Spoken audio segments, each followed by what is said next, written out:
In today's video, I'm going to teach you how to verify Rover for Roblox. By the end, you'll have Rover connected to your Discord account, so Roblox communities can recognize and sync your identity automatically. This is the verification step most Roblox-focused Discord servers expect, and it only takes a couple of minutes. Start by opening your browser and going to the official Rover website at rover.link.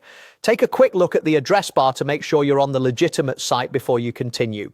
Using the official site helps protect your account and ensures the permissions you approve are safe and accurate. On the homepage, click the button that says Add Rover Now. This begins the connection process between your Discord account and Rover. If a new tab opens, let it load fully. Some browsers block pop-ups, so you may need to allow the page to open if nothing happens right away. Next, you'll be prompted to log in with Discord. Click Log in with Discord. If your browser is already signed in to the correct Discord account, you'll see it right away. If not, switch to the account you actually use in your Roblox communities before proceeding.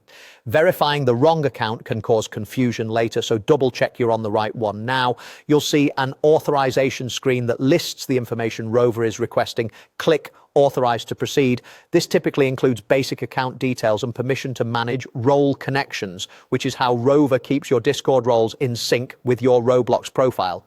If you use two-factor authentication on Discord, you may be asked for a code here. Enter it to continue. After authorizing, click Continue when prompted. This confirms you want to complete the connection and moves you through the final steps. If the page spins for a moment, that's normal. Give it a second to finish and avoid refreshing unless it clearly shows an error.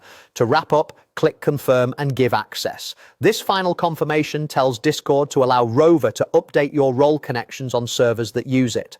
Once confirmed, Rover can do its job in the background, helping the servers you join recognize your Roblox account and assign roles accordingly. That's it. You've connected Discord to Rover successfully. If something didn't load, try refreshing the page, temporarily disabling tracker blocking extensions, or signing out and back into Discord before repeating the process. And remember, always start from Rover link to keep your account secure. Thanks for watching and enjoy seamless verification in your Roblox communities.